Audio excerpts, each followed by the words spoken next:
pledge allegiance to the flag of the United States of America and to the republic for which it stands, one nation, under God, indivisible, with liberty and justice for all.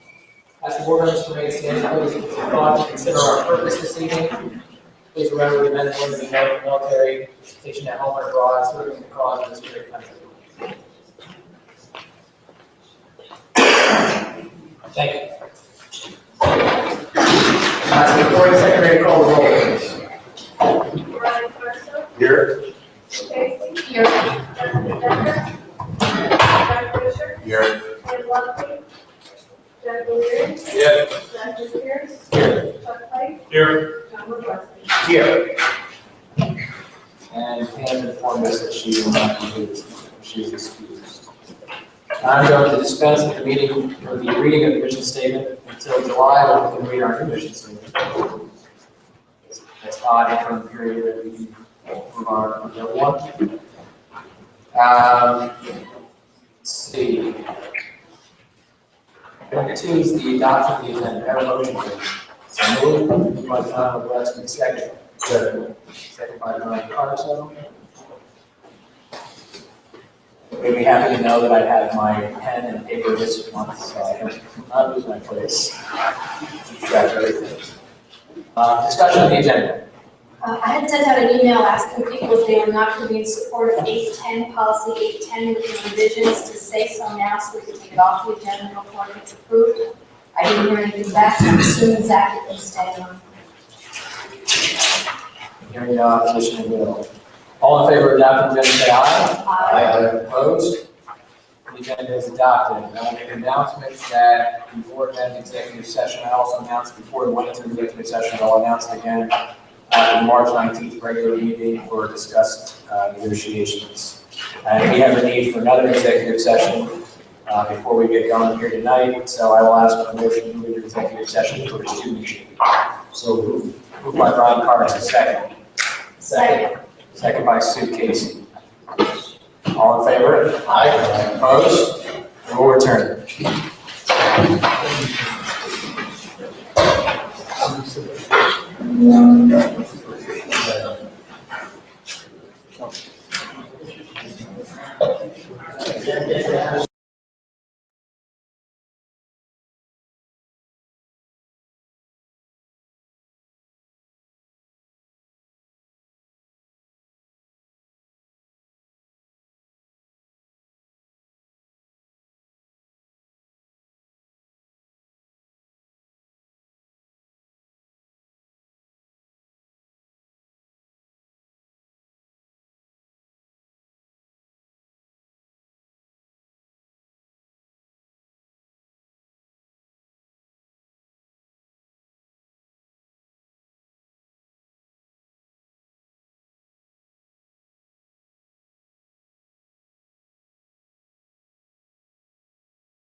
No,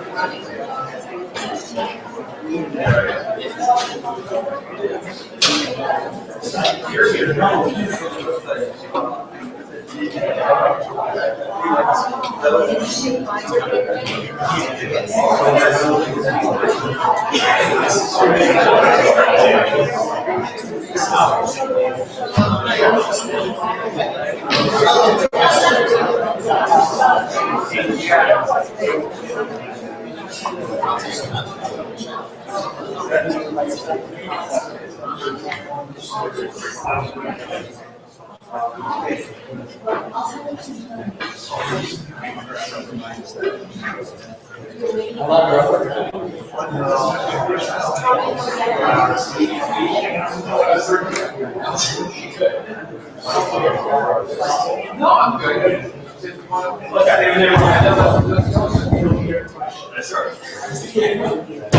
Have a motion to move back into regular session. Motion by John Blaine, second. Second by Sue Casey, hear that. Item 3 is presentation. Superintendent School, Mr. Bell, to introduce tonight's presenter. Thank you, Zach. The presentation tonight is regarding the high school addition project. One of our presenters is still in traffic, so we're going to lean on Don to do the whole thing, and then Carl will do it. We have Don Flynn from Percatage Design, and then Carl Hoffman from Cornell will be here momentarily, and then they'll stick around in case there's any questions later, but it's time for the vote. Go ahead, Don. Thanks. Okay, thank you. As you know, we opened bids on this past Tuesday on the high school gymnasium addition. We had projects without the bid for roughly a month. We had fair coverage. There were 5 primes. There was a site contractor, general, plumbing, electrical, and an HVAC. There were 18 different contractors submitted bids, and they were fairly competitive. For example, the plumbing number on just around $400,000. The separation between the first and second bidder was only $6,000. So we're fairly happy with the numbers as they came in. The site contract, the low bid was O&M Multi-Trade. We worked with them previously down at the Mid-Valley School District, and they're a fairly big contractor in the Scranton area. Their bid was $1,704,081. The general contractor was Lobar Incorporated. Quanto has worked with them in the past, and Carl said that they're a very big contractor. They do work all over the state. He's comfortable with them, their work. They're at $4,586,000. The HVAC was Master Mechanical. We've worked with them personally at North Pocono the last 2 summers. Again, a very good contractor. What's nice about them is their project manager is also the president of the company, so you'll have a high level of representation in your project meetings. They do very good work. Their low bid was $801,338. Your plumbing was LH Reed out of Holmesdale. They've done a lot of work with you over the last few summers, your summer projects. Again, we're very familiar with them, and they do good work, and we're happy that they were low. Their number was $403,191. And then the last of the 5 was the electrical. That was Joyce Electrical. Joyce was the successful bidder on the elementary school project. So of all the trades, we'll have one contractor that's doing both buildings. His number was $927,000. In addition to those bids, we also, your hazardous materials engineer, JMSI, also bid the asbestos removal work. That's in the elementary school that will be taken down as part of this project. The low bidder there was Sargent Enterprises, and they were at $22,824. In the packet, you have JMSI provided a recommendation to accept the low bidder, that they were responsive and that they worked with them in the past. They were happy with that. The other thing we presented that they also received were 3 contracts out for state bidding the Peppermint sites. So the gym equipment, which is all your bleachers, backboards, we purchased that off the school. The intention is to purchase that off the state contract because you can control the actual products that you close to the public bid system where it's open to really any manufacturer. This way, it's been pre-bid, so you're getting your best number, but you're allowed to select the vendor that you want. So we're able to pick the bleachers and the backboards that we're looking for. And then similarly with the card access and controls, you have a control system throughout the district that's being administered by NRG North. Again, we wanted to stay consistent with what you're using already. And again, the CCTV is guided communication, same thing. They're doing work in the district. So both of those items were purchased. The intention is to purchase them off the state contract. So if we add up all those numbers that we received on Tuesday, your total number is $8,788,854.68. The project was last, we put together detailed estimates in 2012. Redoing estimates at this point, other than just applying an escalation factor, really doesn't change the cost of the project. The bids are going to be what they were, whether we redid detailed takeoffs or not. So we applied an escalation factor. Those numbers can vary depending on who you speak to, but based on the escalation that from 2012 to now, we feel that the bid numbers are in line with what the projections were. So we're recommending that the board accept the numbers that are presented this evening and move forward with the gym addition. If there are any questions, I'd be happy to try to answer. Carl made it just in time here, so Carl Kaufman's the construction manager with Quandel, and either of us can try to answer any questions you may have. One question. Asbestos removal, is that what it is? Yes. Their bid was $22,824, but the next bid was double that. The next one's even higher than that. So you've checked and double checked? Well, that's JMSI who does all of your hazardous material inspections, your reports. Jeff has worked with them numerous times. He assured us that he's spoken to them and that number is good. Now, the one thing you have to keep in mind with the asbestos is what's been documented is only what they can see. So along with that, they give unit costs for concealed items. So, for example, if they tear down a ceiling and there are a couple of fittings that they weren't aware of, that there's a cost that they'll apply to those fittings. So it's, if they find 10 linear feet, they apply the $9 per linear foot number to it, and that'll be a change order for that. So it's unrealistic to expect the final number for this contract to be $22,000, but if there's something hidden, they're entitled to a change. If it's not hidden and it was on the documents, they only get paid what's the 22,000 that's there. The number is smaller. It's hard to remember all the faces from when we last did a renovation project in that building, but years ago we replaced all the vinyl tile flooring, probably the same generation as this one actually. And at that time, the whole building was abated from a finish standpoint. So what's left is really the stuff that's above ceilings and on piping and boilers, that type of stuff. So you did the bulk of that work years ago, and this is just what's left in order to basically tear down the building. What's the seating capacity for the gym? Roughly 1,000 seats. The bleachers on each side of There are bleachers on each side, yes. how many rows, you know? I don't have that. I think it's about 20 rows, maybe 23 rows on either side. Okay, so in the gym equipment, where it says spectator bleachers, 4-row low rise, is that for the ends or? There may be a typo on their summary sheet. The 4-low rise is the elementary school. But this yeah, the price is correct. I just want to make sure it wasn't just 4 rows on each side. No, it is not. Definitely. I just have the drawings out today. We're submitting for building approval, so they're definitely not. And when we start, we're tearing down a portion of the DVES to get started with this?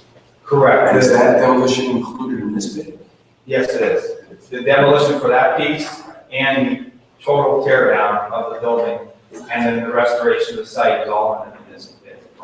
So included in this, the first phase will take down that pod, the furthest, and I guess it was the fifth or sixth grade, comes down. Then they'll be able to build the gymnasium. And then summer of 16, once the students leave, the abatement contractor will come in, abate the building.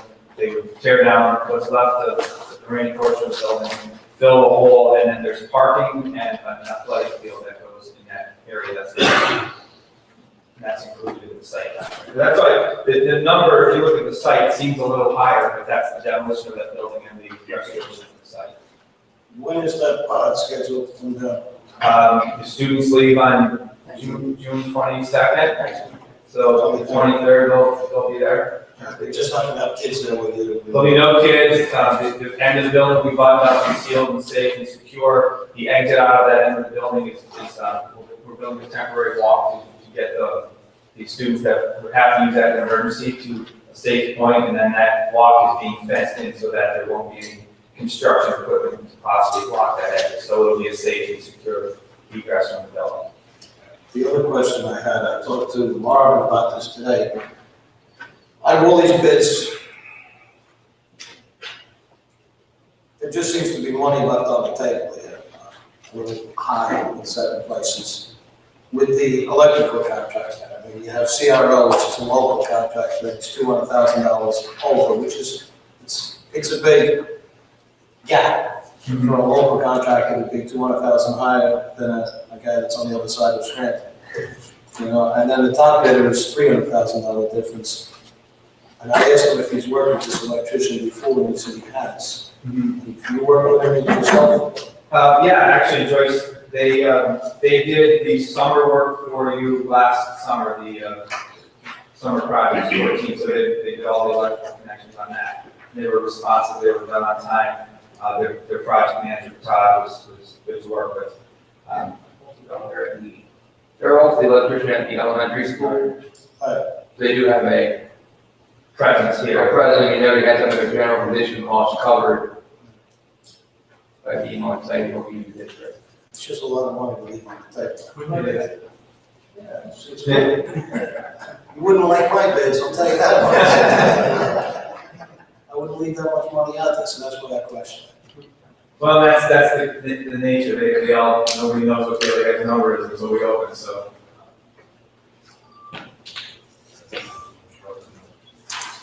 Any other questions? Well, my questions are all revolving around GJAC, how are we gonna pay for this? This is, you know, obviously that both projects are actually higher than we thought about it years ago. I wasn't gonna support the high school till I put a shovel in the ground for the elementary school, and I know that's 2 weeks away, so I'm just wondering if on the other side of the table, can we afford this now? Well, I was at the opening of the bids, and that was my first question to Bill, after everyone had left the room. There were a lot of sighs in the room of people who wanted this job and didn't get it. Bill and I were talking about the new bonding and the sale of the existing properties that they own. And Bill is, well, I won't say assured me, but has left me with no doubt that we're going to be able to fit this between the 37 and 40, my number is 40 million that I think we need to borrow. Bill's more in the 36, 37 range. So depending on what capital items we maybe push off into the future and where we assign our this year's excesses, it should be doable. I was going to mention the same thing, only I was going to wait till we discussed this, so I don't know if I should wait till then or do it now. Is my exact thing. So, what kind of a tax increase are we looking at in order to do this school? Because it's not the only project we're doing.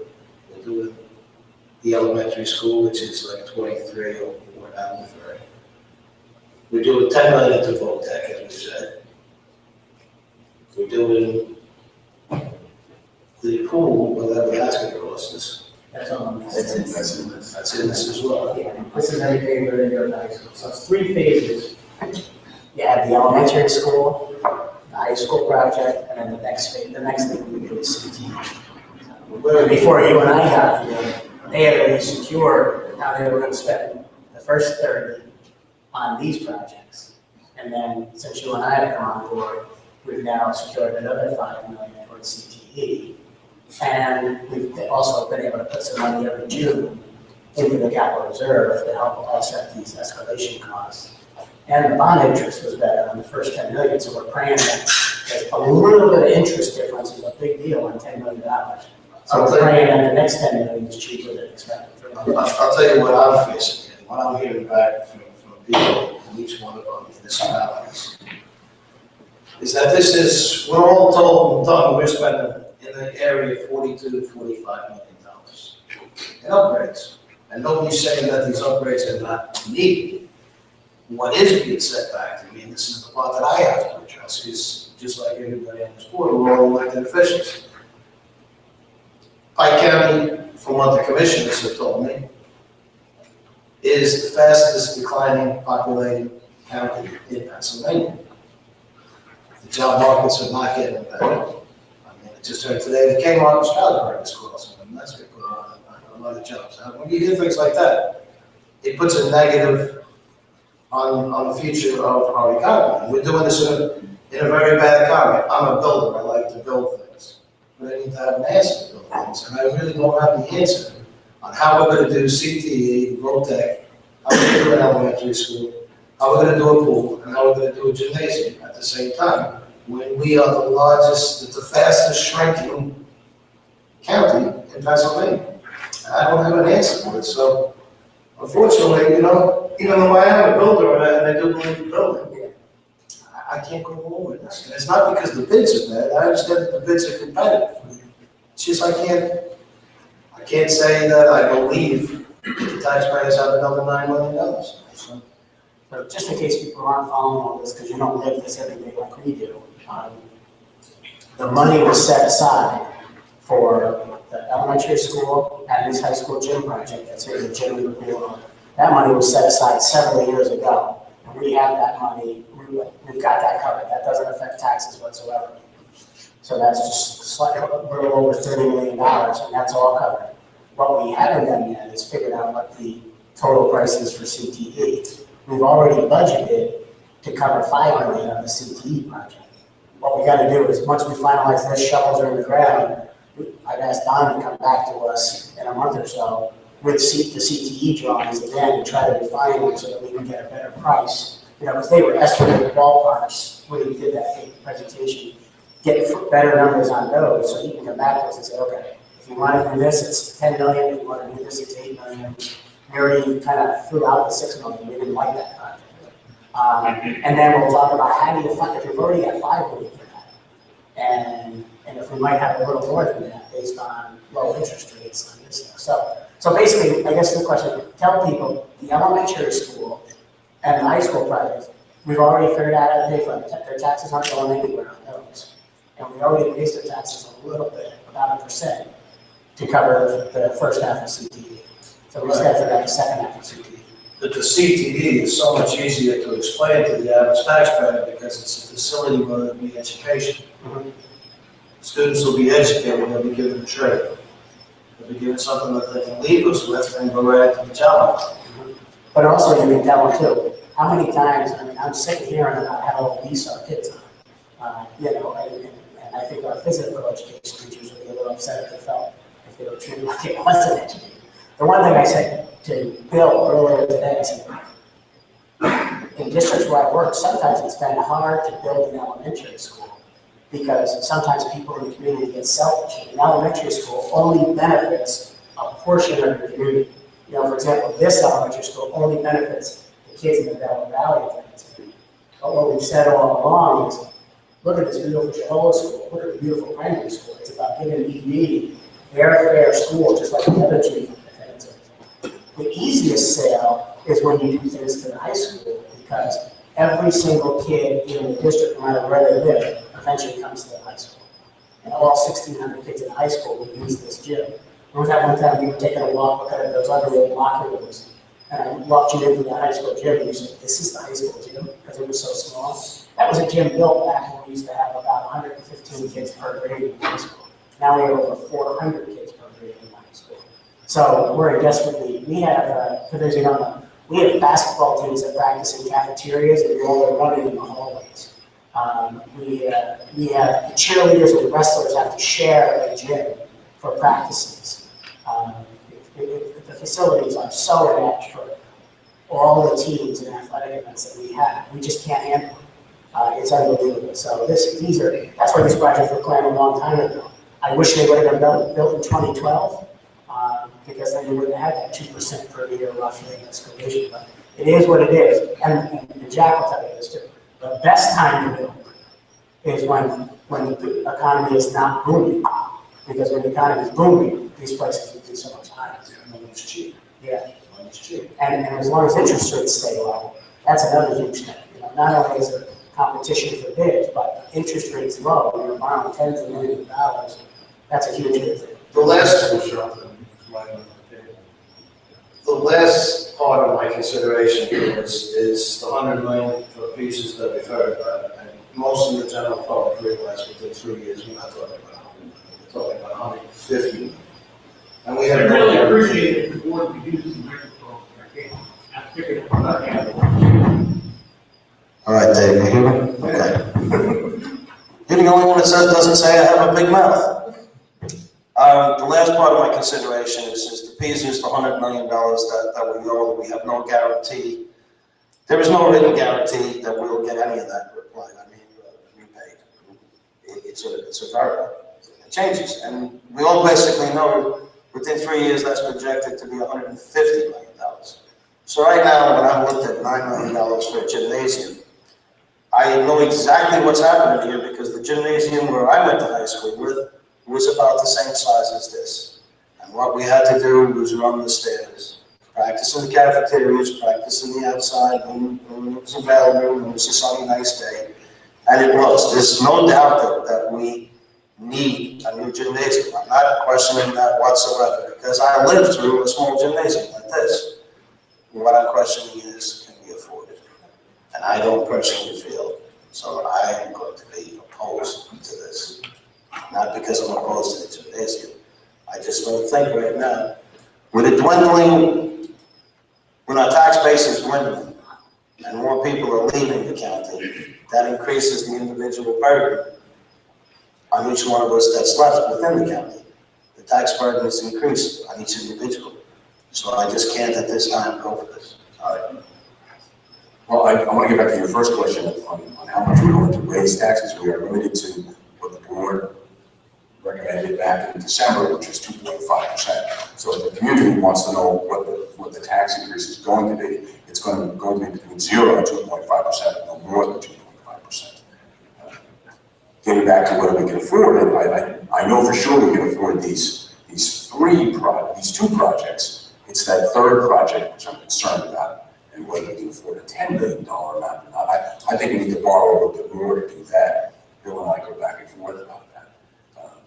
But certainly, the community will appreciate all the building projects and the value it brings to the community when they're there, that they can see it. I think that's what we have to sell, is the value of not only the school district and its great reputation, but the fact that we have up-to-date facilities. And if you look around at this facility, people love coming here. You look around at I live up at Dingman's, and the 3 schools that we built since I've been on the board up there, they value that now. The people in Matamoros and Milford are going to value that new elementary school. And certainly when this gym is done, based on what I can see from the design, they're going to value the fact that their children are getting to be in a facility. It's not like the one you and I went to school with, but that their tax money is going for that purpose. My biggest concern, I've mentioned it over and over, is Pizzas. What do we do about Pizzas? I've heard things like, oh, it's a double booking, oh, it's not real. It is a real number. And the board chose last December not to raise taxes to pay for Pizzas, which means we have to do away with other things. So when Marvin first came to us 2 weeks ago at our Budget Finance and Audit Committee, he brought in the lowest budget in 10 years for our facilities. And it's just a remarkable thing that he's doing. When we sat down with special education in Maria, just a slight increase in the cost of special education, which typically have large increases over time. So we're being very efficient with our money, very effective, very economical. And I think you have to sell that to the community if you're going to support the school district and support any of these projects. So as we go forward, and people want to know how we're doing it, it's because we have staff that understands economics. I just don't think that any of us agree with the CTE $5 million project, or $6 million. None of us agree with that. If we're gonna do this, it's an educational facility that we want to upgrade here. I think we're in for 10 million at least. Well, there's no really sense in doing something. And what I've said to John quite often, and I've said to you board members, the most expensive thing you can do in construction is to do it twice. And that's what we'd be doing if we put less than $10 million into CTE. So I just don't think we can do all of this stuff. And if I had to choose between the gymnasium, the pool, and CTE, personally, I'm gonna go with CTE. Can I ask a question? This is on, of John Bell. Is it an either or prospect? I mean, if I understand the financing here, the financing for the gymnasium project, I mean, if we don't do the gymnasium, it's not gonna mean we can take that money and do the VOTEC facility, is that correct? Well, the answer to your first question is no, it's not an either or. We already know we have between 5 and 7 million towards the CTE project. So we can do the elementary school, we can do this project, and we're still 5 to 7 million into CTE. So we don't have much more to even go for the really nice $10 million design for CTE.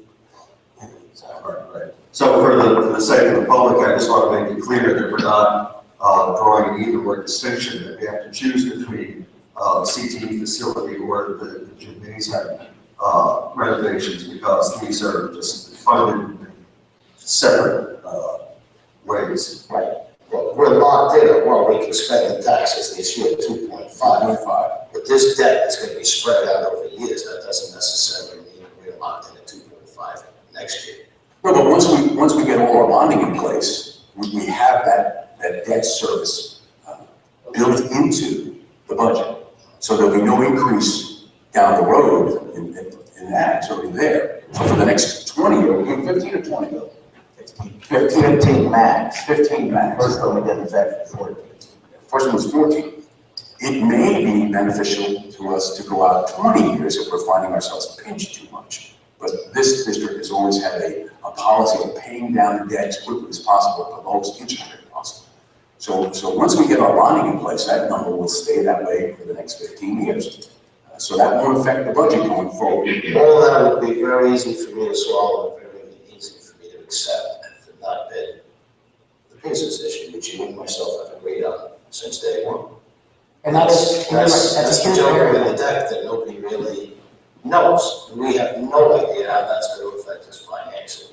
And of course, I think you're right when you say that we're at 100 million now, we're going to go to 150 million.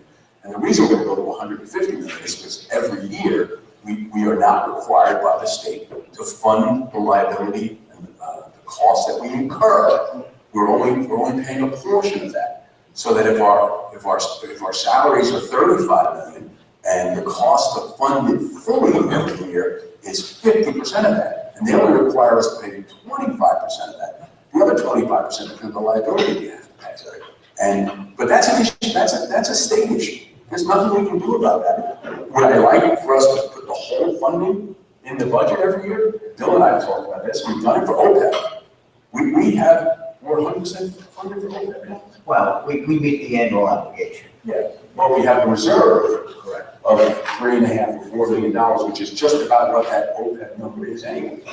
So would I like to have $100 million already in the fund? Yeah, the problem with that is politicians tend to spend money that's set aside for other purposes. So I think over time, the state will force us to fund what we incur every year. And will they pay us 54% of it? I don't know.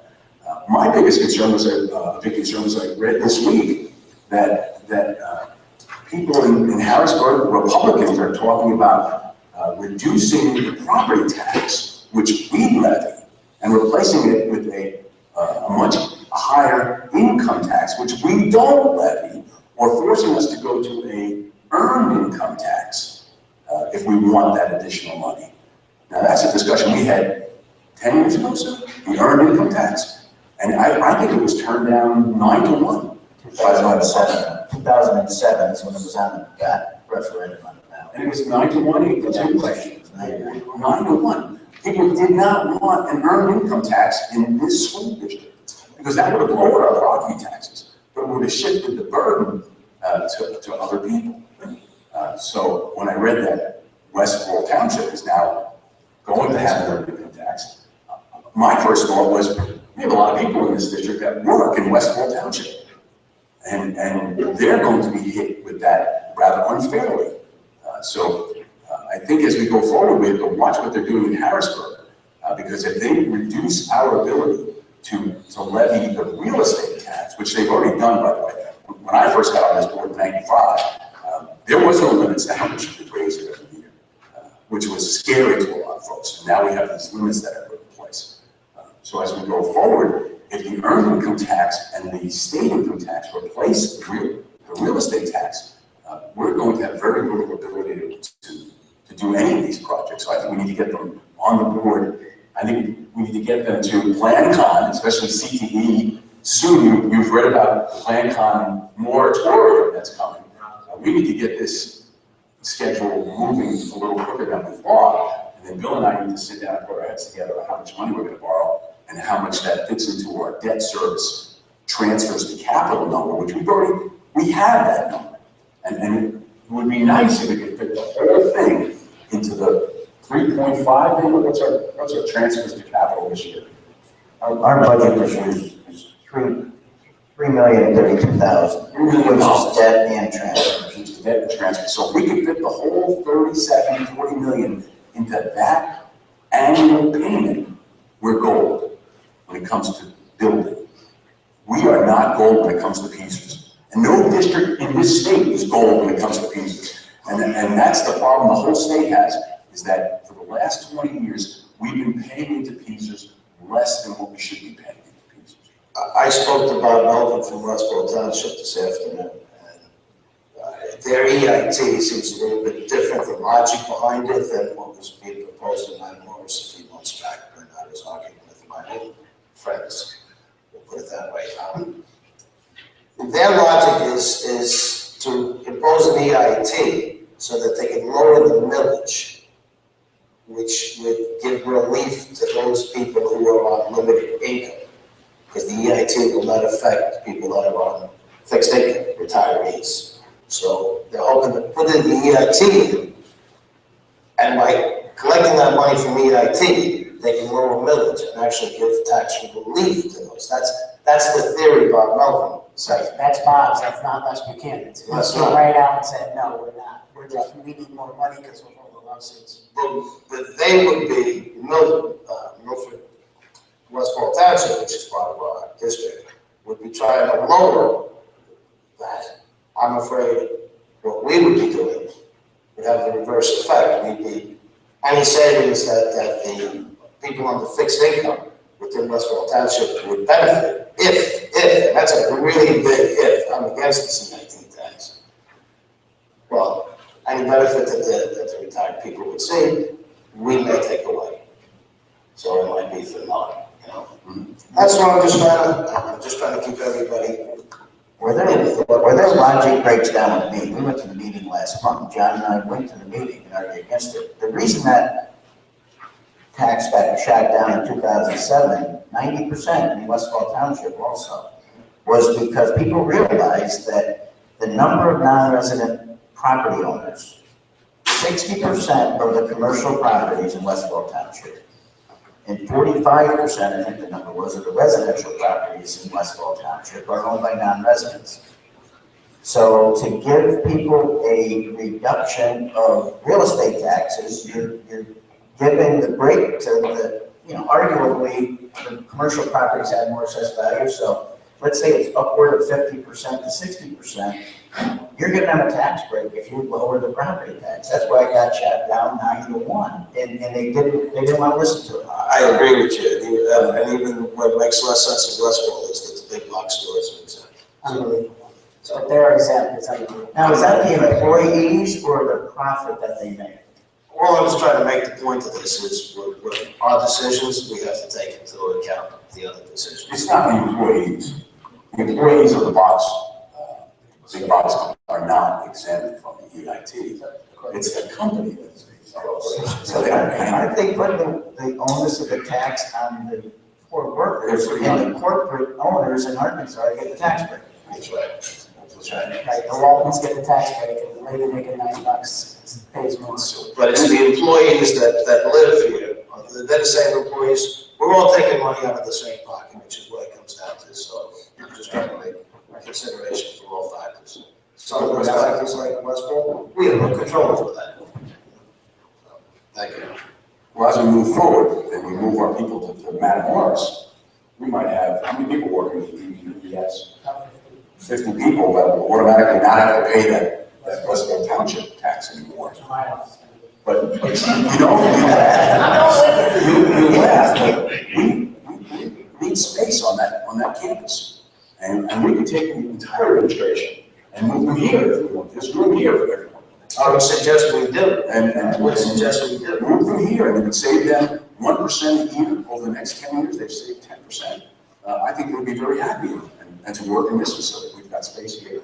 Maybe we should put a committee together, Zach, to move the administration office. This is a great, so much. this is a great discussion. Exactly. No doubt very interesting and true form of the Republic we live in, but I think Bill would have too many papers to move up here. I don't think that's going to happen. You all. I have to bring Dr.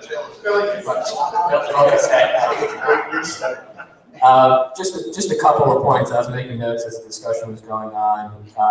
In order to have a drawdown in millage, you have to have a multi-year budget which accounts for revenues and expenditures, because obviously the EAT is part of revenues. So one thing that this board does and does quite well, and thanks to our business manager, is multi-year budgeting and prospectively looking out. And so that's something that I wouldn't worry about in terms of that, or the concern. I would question whether the township has done that kind of planning because the stability there is lacking in elected leadership. But having said that, I know Bob's a very smart guy, and there's no doubt that he can handle that, but I'm not sure if they've done multi-year budgeting. From an enrollment standpoint, no doubt districts are declining. I would hesitate to look at it from a countywide perspective. I would look at it more from a district-to-district perspective, so that you are ensuring that you are comparing the same variables one to the other. From a debt service perspective, the district did retire debt entirely until I signed an issue for new debt in December. So we're back into that as well. The capital projects, I travel Eastern Pennsylvania for my job. I've been in over 100 districts in the last year. I've talked about the budget in every single one of those districts, whether that be the board member, superintendent, business manager, whatever it is. For this district to be able to contemplate potentially 3 capital projects, or likely 3 capital projects, to be able to have a compensation structure that we do, to be one of 10% of school districts in the last 5 years, according to a report from the Pennsylvania Association of School Business Officials, to not have furloughed staff, in fact, have never furloughed staff in our history.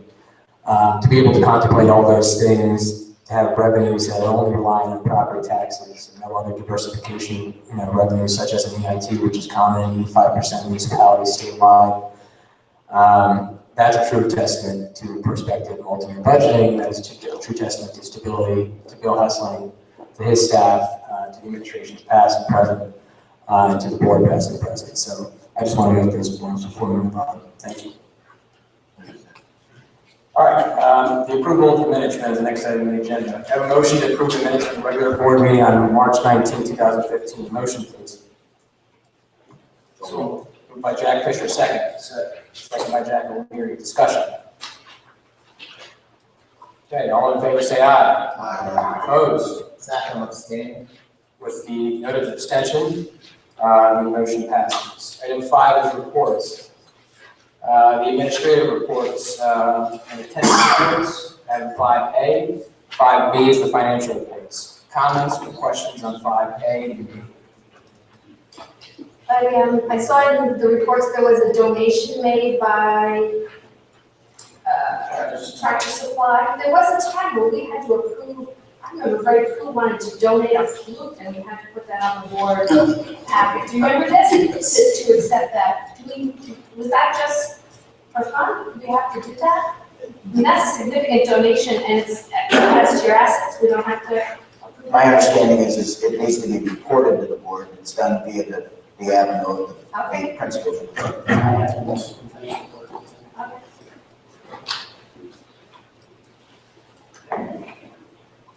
Item 5C then is committee reports. We'll go first to our student representative, please.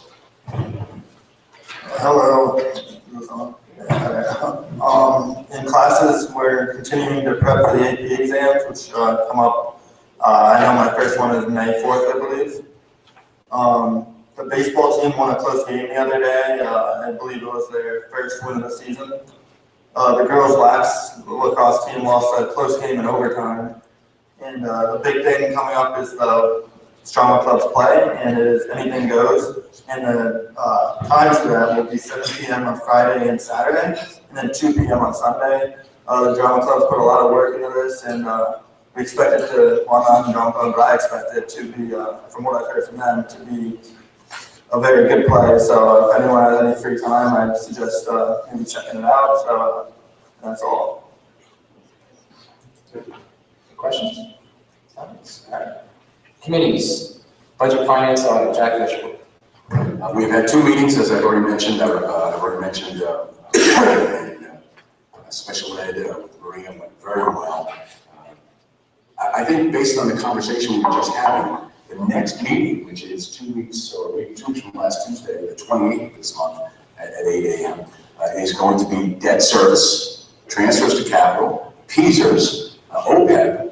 This is the meeting that if you can attend, this is the meeting to be there, because this is where the future is problematic for us.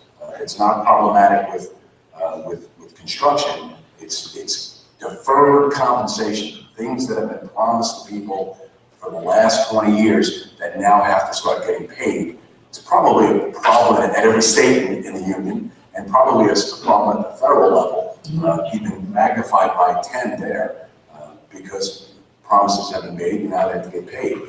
So 2 weeks from now, we will have a really interesting hour and 15-minute discussion. Typically, it's an hour long, on how we're going to fund PSERS, fund OPEB, and where we're going to go with debt service. So I have details of the date. The 28th, I believe it's. Under announcements, I'll announce the 28th. Oh, and technology. I don't want to leave out technology because that's my favorite part of the budget altogether. It might maybe not yeah, so don't forget technology also. We kind of squeezed 7 meetings into 5 meetings this year. So we're kind of putting them together. So please try to attend 8 a.m. on the 28th. Education, Dr. Weston. Zach, the committee has not met since we got together to go over the changes in curriculum. So with that work done, no other report. Facilities, Jack White. I have nothing to add to what Don's presented. Did you have to go shower for 2 weeks or no? Carl, working on those. We're health, safety, and wellness, Jack O'Leary. Nothing on safety. The other thing I want to touch on is, I believe it's next Thursday, I'm going to be going on this reality tour for the drug intervention program. So hopefully I'll have something good to report back. So I think there's a lot of good things to be learned on that. And Jill Gamboni, who oversees that, will be here in May to do a presentation. She was going to come next week, but since we canceled, we pushed her until Negotiations, then I will report that negotiations met with the support staff union on Monday, April 6th from 5 to 7 p.m. Negotiations are ongoing pending an agreement. Negotiations met with the teachers union from 7 p.m. to about 9:45 p.m. on Monday, April 6th. Negotiations are ongoing pending an agreement. Policy, Sue Casey. Tonight on the agenda is the adoption of 15 policies and rescinding 1 policy. These were discussed at 2 different meetings in March. I'm either happy or just content that no one continues to be opposed to 810 with the rewrite by the administration. Just a reminder that we're still unhappy with any policy that we approve. We can bring it back up at any time, but I think the language was the frustration that we sensed in that policy, I think, has been softened. So hopefully the wording is suit to better, and 810 will get passed with 5 votes tonight. And then in May, we'll have some new policies to review for approval in June. And again, those policies were discussed in the work session. Okay. Liaison to Pam is absent. For calling item 20, legislative on your agenda tonight, and item 9J is a resolution which comes to us from the Pennsylvania School Boards Association, is recommended for advocacy wise. One of our favorite topics, definitely my favorite topic, cyber charter schools. We will talk about that when we get to it. We just want to call your attention to it. Thank you, Bill, for filling in the numbers for the district as well. Appreciate that. Special education, then, both Pam and Jess are absent. I don't know if Dr. Farrell has anything for us. Sorry to put you on the spot, but. No, the special education plan was just approved this week. We submitted that, so that's completed. Nothing else. Great, thank you. Item 5D is superintendent's report, Mr. Bowden. Thank you, Zach. I have 5 things for you tonight, just as informational. First of all, last week we had PDE was here for our 339 visit, which is for CTE. Very thorough couple days that they spent with us. It's amazing the amount of documents and interviews and observations that they did. But it went very well. They gave us a lot of ideas of things to improve upon as well. But there were no findings of any factual matters, just a lot of great recommendations. One of the gentlemen who was on the 339 committee was here last year on the high schools at work committee. And he complimented us. He could not believe how many improvements we made in the last year down in CTE and how motivated the staff was because of the changes. So that was really nice to hear. You know, everything from curriculum changes to the 27 different projects that Barbara did, all the little things that were cosmetic and dressing them up, the new sinks and new walls. So it was really, really nice to hear that from the people from the state. The second thing is that Sue had mentioned, I wanted to make a public thank you to the Tractor Supply Company in the old Brewers building in Milford Township. They donated 20 cordless drills, some circular saws, and some other power tools, all brand new things that were shipped to their store incorrectly, and instead of shipping them back, and they made the donation to the school district. I want to thank Corey Homer, who's a graduate of ours, who helped facilitate that. He was the one that was the link between Tractor Supply and us, so we really did appreciate it. And this was really nice stuff, so we're very thankful for that. The third thing is just to let the public know, we'll have the groundbreaking in Matamoros for the new Delaware Valley Elementary School on Saturday, April 25th at 10 a.m. It'll be a brief ceremony, but Carl's gonna take care of us with the big fancy construction hats and the gold shovels and all that stuff. And we'll do the official groundbreaking. It'll be a small ceremony, probably only about 15 or 20 minutes. We'll have the big party when we cut the ribbon in August of 2016. That's when everybody and anybody will be here. The fourth thing I want to make mention in your folders tonight, there's a flyer about a special needs resource fair that's going to be held on May 16th. That's in your flyer. This is a new thing that Maria and her team is doing in connection with the North Peapods group. And so if you look at that, it's a really neat resource fair for parents and special education students. And then finally, in your folders also, there was something in here about the U.S. Senate is trying to rewrite No Child Left Behind.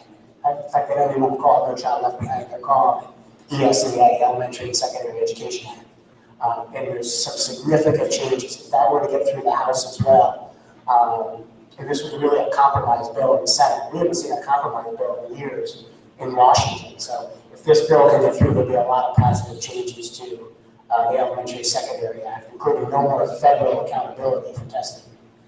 Everything would fall back to the states the way they were, and that the feds could not mandate anything to do with standards.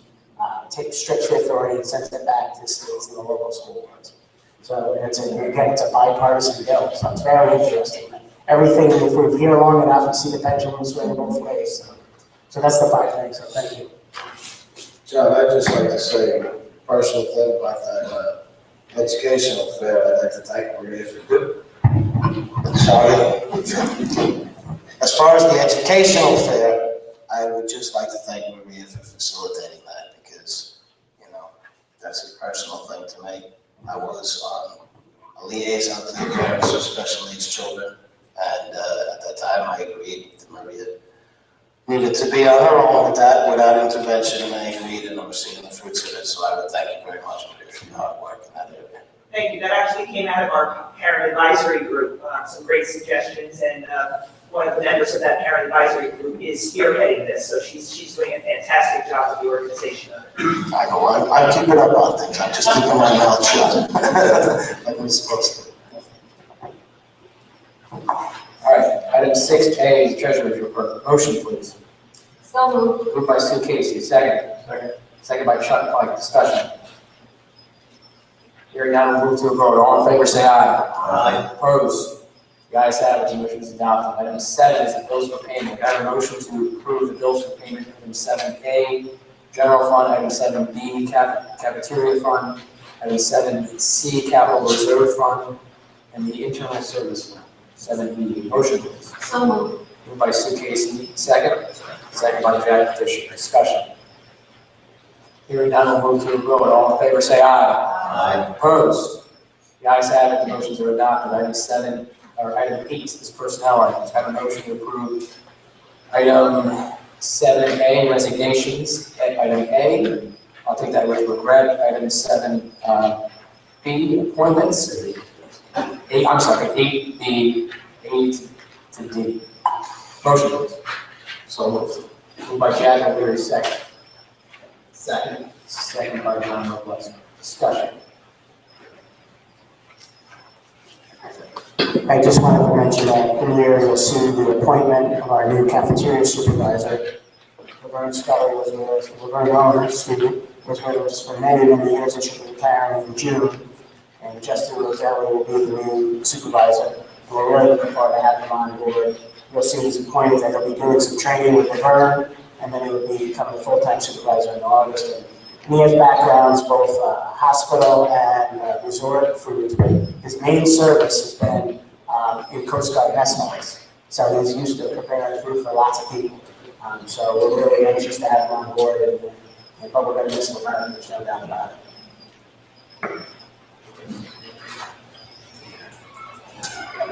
The resignation, Terry Archulio, who's the secretary, should be retiring after 16 years, so we thank her for her service.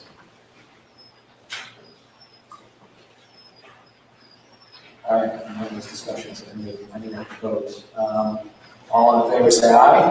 Aye. Opposed? The ayes have it, the motion is adopted. Item 9 is items for approval. I'm going to go ahead and take the first two together.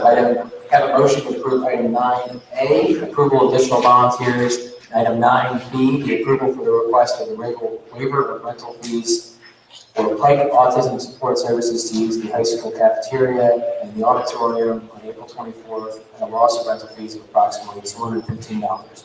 Motion to approve item 9A and B. So moved. Moved by Sue Casey, second. Second by Jack O'Leary. Discussion on those items. Hearing none, we'll move to a vote. All in favor of approving said motion to approve the two items. Aye or no? All ayes vote. Opposed? The items are adopted. Item 9C is the approval of 2015-2016 paper supply bid to Northampton Monroe Pike County Joint Purchasing Board. You'll see as attachment to your board packet. Motion, please. So moved. Moved by Jack O'Leary, second. Second. Second by Sue Casey. Bill, you have The largest is the regular 8.5 by 11 paper, and there was no price increase this year, that's always good to hear. But it's competitive, and we bid it jointly with all 12 or 13 school districts in the area, so it's a pretty good bid, the same companies last year, the same price, so it's good quality at the same price, so it's good.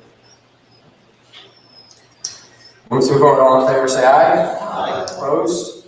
The ayes have it, the motion is adopted. Item 9D then is the approval of the recommended bidders for the high school gym addition project, and you'll see it as attachment to your board packet, and discuss your motion, please. So, moved by Jack Fisher, second. Second by Chuck Pike. And we did discuss this. Are there any other comments before we vote? Hearing none, we'll go ahead and ask for a roll call from Julie. Ryan Carso, Yes. Sue Casey, Yes. Jessica Decker, Jack Fisher, Yes. Pam Buckley, Jack O'Leary, No. Zachary Pierce. Yes. Jeff Pike, Yes. John Wonderly. Yes. 6 yes, 1 no, 2 absent, motion carries. Item 9E then is the approval of Plan Part H for New Delaware Valley Elementary School for the submission to the Pennsylvania Department of Education. Motion, please. Moved by Chuck Pike, second. Second. Second by Sue Casey. Discussion. Whenever we might see that money. All right, all in favor say aye. Aye. Opposed? The ayes have it, the motion is adopted. Item 9F is the approval of board meeting dates for the 2015-2016 school year. So moved. Can I just ask a question? Are those, what days are those? Let's get a motion on the table. So I have a motion from Jack O'Leary, second. Second. Second by Sue Casey. Discussion. Are those, Everything. Thursdays, is it the same? Yeah. Okay, great. Do we, is that third remote meeting kind of? Yes. I wish you could stop having meetings on St. Patrick's Day. Can we hit it again? Yes, it did, March 7th. We're gonna work some magic on that one, between now and May. All the meetings are Thursdays as they always are, all the work sessions are at the DO as they always are, and we'll be going out to Digman's and Shahola like we've done. But the meeting in October, instead of being held on the 3rd Thursday, it's on the 4th Thursday, because the PSBA conference in Hershey is the 3rd Thursday. So this will allow anybody from the board who wants to go to the school board conference can go to the conference. Okay. All in favor, say aye. Aye. Opposed? The ayes have it, the motion is adopted. Item 9G then is the expulsion of student 2014-2015-10008140 through March 24th, 2016. Motion, please. So moved. Moved by Jack O'Leary, second. Second by Chuck Pike. Discussion, discussion. Move to a vote. All in favor, say aye. Aye. Opposed? The ayes have it, the motion is adopted. Item 9H, that is the approval of continuing bus service to the existing daycare centers. You see it as an attachment to the board package. Motion, please. Motion. Motion by John Wonderly, second. Second by Jack O'Leary. Discussion. You know, this clause was put in a policy years ago, sort of as a vendetta from the majority of the board at the time who wanted to sort of stick it to daycare centers and not let them be able to plan multiple years relying on bus service. I wonder if it isn't, would people be interested in having a policy presented with, so that I can take that clause out and we wouldn't have to do this activity regularly? Sue, I was just thinking along the same lines. I'm not sure that we should eliminate the need to review whether or not that transportation is costing taxpayers more money. But the language about, who has to meet and what has to be considered and what has to be submitted, I think we could really tone that down a lot and just say, the Director of Transportation will annually review and leave it there. We'll add that to the list at some point to look at, look at that policy and we can have a further discussion as to why it was put in there. And I think it's run its course. All in favor then of 9H, say aye. Aye. Opposed? The ayes have it, the motion is adopted. Item 9I is the approval of Delaware Valley adult and community education courses and instructors for the summer 2015. You'll also see it as an attachment in your board packet. Motion, please. So moved by Jack O'Leary, second. Second by John Wonderly. Discussion. Hearing none, we'll move to a vote. All in favor of approving the item 9I, say aye. Opposed? The ayes have it, the motion is adopted. Item 9J is the approval of the resolution calling for the reform of funding for cyber charter schools, and you see it as an attachment to the board packet. Motion, please. With pleasure. Motion by John Wonderly. Second by Jack Fisher. Approve a copy of the request. We have a policy meeting, so also we can vote now on the cyber charter. We'll give them that. We can give them that. Okay. I'll just, then just kind of review it then. Whereas sections discuss the need for cyber charter funding. This is not a new issue for the better part of the last 2 decades. And this has been a loophole despite the better intentions of legislators, and I'll just try to be kind by saying that. And the district overwhelmingly reimburses its students that go out of district at a total cost to the taxpayers and receive a overwhelmingly subpar education according to any standard that public schools are then measured against. So this resolution has a total sum, or has an amount paid by the district for each fiscal year, beginning in the fiscal year 2009-2010, for the regular education tuition paid to cyber charters, in our case, the cyber charter schools, and special education tuition as well. That number, you can see, it continues to grow. Starting in fiscal year 2009-2010, the combined total was $876,502. In 2013-2014, because that's the last complete fiscal year, the amount was a little over $1.1 million. We expect it to climb a little bit, even with our own Cyber Academy, which attempts to recapture some of those students. So then in the resolve sections, it says, now therefore be it resolved, the Delaware Valley School Board urges its elected officials to support legislation that corrects the tuition for regular and special education through cyber charter schools that is based on the actual cost of educating their students and relieves the financial burden on school districts that ultimately causes tax increases and becomes the financial burden of local taxpayers. Be it further resolved that a copy of this resolution be submitted to elected senators and representatives of the Delaware Valley School District in the General Assembly and to the Governor of Pennsylvania, adopted on this, the 9th day of April 2015. Any other further discussion?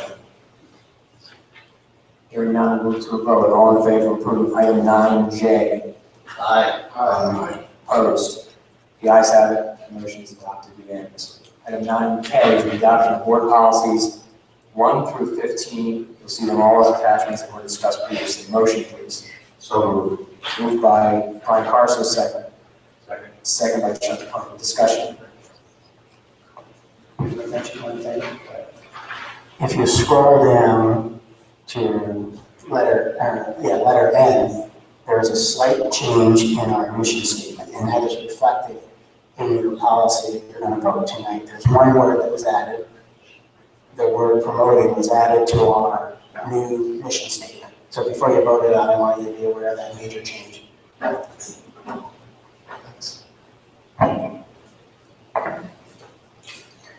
All right, all in favor say aye. One second. Sorry. The transportation policy is the one that addresses the daycare busing issue, is it not? I'm pretty sure it is. I don't believe so.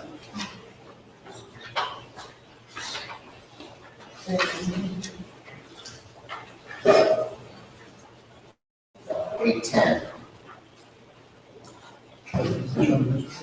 Regardless from the process perspective, it might be wise to adopt the policy if we're going to open it up again, then we have to go through the process again.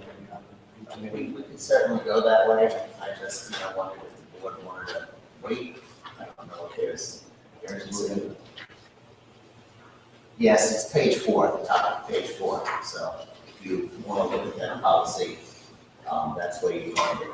But I'm okay with approving it and revisiting it if we want to make some changes. Here, let me bring it back to you. Let's adopt it as is and then bring it back to you. That's fine. Okay. Anything else? And item 9K, all in favor say aye. Aye. Opposed?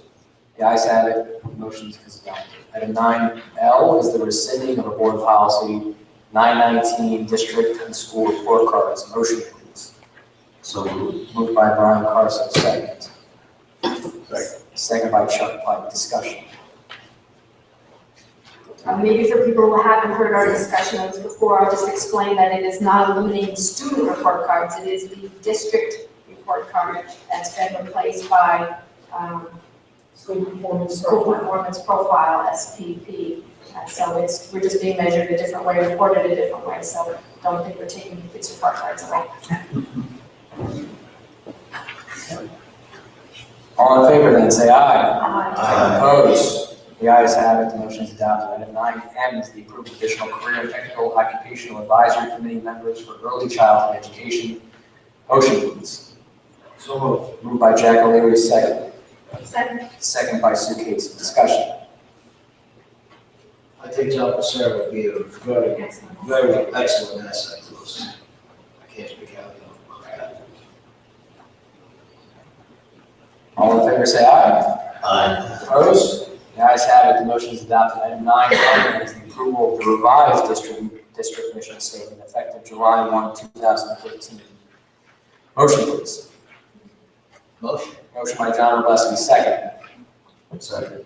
Second by Brian Carso. Feels a little like Groundhog's Day, but I'll go ahead and move again. Delaware Valley School District, in partnership with our community, stands committed to maximizing student potential, fostering lifelong learning, and promoting responsible citizenship. That'll be effective July 1, so the July meeting, you can probably read that before the meeting. Zach, I'll just mention that we had a very large meeting of community members who actually struggled over revision of the mission statement for quite some time. And we had a very lively discussion, there was a great deal of input. And this is pretty much where we landed after a very long discussion. It's a lot shorter than our previous mission statement, and I think therefore has more impact.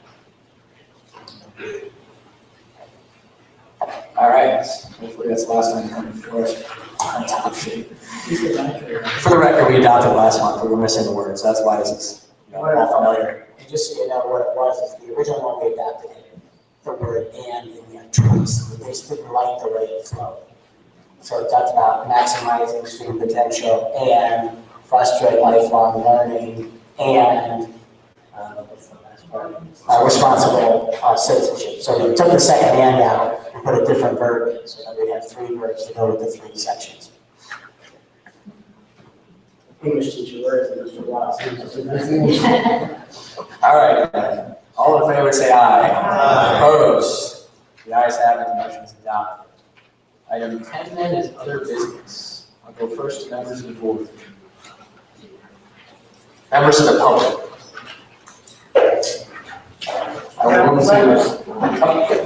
On the new gym project, I just wanted to say, you all know I played at sports at UV, had a successful college career, but I think moving the gym in front of the CTE in your planning of going about this was wrong. I just think it's another showing to the students that athletes get things when some of these CTE kids are sitting in a subpar room, and I've seen some of the rooms. I think they're going to see the new gym being built. I think athletes are in front of education, athletics is in front of education. So I think that we have businesses in Pike County right now that are outsourcing to New York schools and New Jersey, and I know personally they are, because some of our kids in the CTE programs aren't meeting their standards. And to say that kids that are in CTE traditionally aren't your 4.0 students, they're not your athletes, but those are your kids that get wrapped up in drugs, and those are the kids that we have problems with later on. So I think it's all sustainable. I think that we just have to remember that it starts with the foundation here and then it rolls over into bigger problems. Corey, I have 3 things for you. Absolutely. Number 1, this project was designed and ready to roll back in 2011. The only reason it hadn't started is because we couldn't tear down a part of the elementary school until we knew we had a place to build a new elementary school. Whereas we haven't even finished the design of what CTE would look like. The second thing, I'd like to invite you to take you for a tour of CTE because it will look different than when you were here.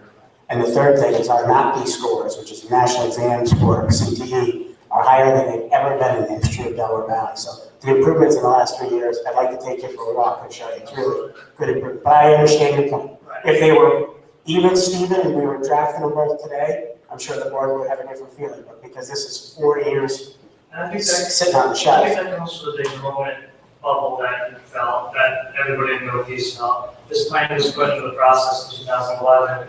When I was going through school, we had that big enrollment bubble. And I work at Sussex now. Everybody thought that enrollment bubble was going to stay. So we made plans for the future. And now with everything declining, I think sticking to those plans might not have been the best idea. But I understand everything's in the works now. We can't go back on it. So just keep going forward. And our bubble ended in 06, which was long before this, and we haven't lost any teams. We actually have a higher participation rate than ever both middle schools are up over 80% participation rate, and the high school is somewhere around 62%. So even though we've lost enrollment, and it has now finally stabilized, we're back to where we were around, right around 9/11. The beauty is we have a higher percentage of kids involved and more teams than we've ever had. So, and the other one, I think you'll remember, music camp. Even though the enrollment in the district has gone down almost 1,000 kids, there are more kids in our music program as well. So we're just thrilled that there's more kids in our co-curriculars and more kids in our music, even though we've lost 1,000 kids overall. So it's good news. I just think it's pertinent to know what students are thinking when they're in the CTE and seeing all this being built, and then the public, who might not understand this whole process. Yeah, I'm glad you brought it up. Right, I think if you guys, if we discuss this a little bit further, the public made more descriptions to the public about what the projects entail, everything like that, a little bit more transparent why the projects were being built. I don't think that there'd be as much backlash as I'm assuming there's probably going to be. Well, I disagree with your comment about the transparency in the 3 years I've been here. And we've worked really hard. I mean, we've revamped our website, we put more on our website, we created the annual report. We've had all these meetings, nobody comes. It's hard. Like I said, just for a normal citizen, normal taxpayer, they just see the gym being built, and like, where did this come from? The board's just being the board. And so I think that more efforts might have to be made. I understand, I think you guys made great efforts so far, I'm just like, we have to further. I would just like to say, Corey, that my personal experience has been that as we talk about what kids' needs are, and your comment about CTE students and drugs, I think was really off base. What we have found out at the board level is that when we talk about drugs and we talk about expulsions, the number one thing that I ask in every expulsion hearing is this child involved in any athletic or extracurricular activities? And one of the reasons we don't have the participation rate that we were hoping for 10 years ago is because we don't have the facilities for that. So we knew when we were going into it exactly what we were doing. The idea was to get as many students involved in athletics and in extracurricular activities in order to fight the battle against drugs. And it had nothing to do with CTE at all. My comment wasn't made that CTE students are drugs and they're correlated with one another. Oh. My comment is with kids that can't get jobs right out of school, and they're mostly trade, automotive, electrical, those are mostly trade careers. And if they can't get jobs right after, going to college might not be an option for them. So that was my point I was trying to make, so. Just a couple of points then. And Corey and I know each other since we were 6 years old. Graduated the same year. I understand your point about what the perception, I guess, was and slowly getting better of the career tech part of it. Having been on this board then since I was elected in 2011, only missing one voting meeting, one work session, having sat in all these meetings, I'm confident that the board has retained the best in terms of our plan for back there. Dr. Clyde Hornberger was presented at all these meetings, along with our architect, formulated a tremendous plan that we're finding out, and we talked about that earlier. I have no doubt that those kids back there are going to get the best. And you know, I wish I would be staying around to see that through, and I hope a future board decides to see that through. To that end, I also voted last year, along with other members of this board, not everyone up here, but with some members of the board, to increase taxes to pay for $5 million to $10 million towards that. So I support the project. I said I was going to support the project, and I think it's a false choice to say it's either or. And again, you know, the gym project predates me, but I support, you know, the endeavor and what the board does, best practices for, you know, moving forward with the board from a transparency standpoint. You know, I know you're relatively recent attending board meetings, but you know, we've talked about it. I'm hoping that you have board meetings, the documents have been available, and also to that point, not all municipalities in this county do as good a job of putting, you know, our documents online. Having now the camera going again, fortunately, our minutes are available online. Can we do better? I think everybody can always do better. You know, I think we're committed to that end. But everything has been discussed openly and publicly, and those documents are available for public inspection. Anyone can put his fingers on almost anything that you would need in a matter of seconds. So to that end, it's really not a choice between the two, and I think all three are going to happen, and they're going to be fantastic for this district. And I know you care about the district just as much as I do, of course, so. All right, anything else from the public? All right, then under announcements, we have a meeting scheduled for the public budget, finance, and audit meeting on April 28th at 8 a.m. Budget, finance, and audit meeting on May 5th at 8 a.m. Both of those in Delaware Valley Administrative Offices. We have a work session in this board at 7 p.m. on May 7th for Delaware Valley Administrative Offices. And then on May 14th, a regular meeting of this board at 7 p.m. also in Administrative Offices. I will take a motion to adjourn. Motion, please. Moved by Jack O'Leary, second. Second by Chuck Hardy. Thanks, Chuck. All in favor?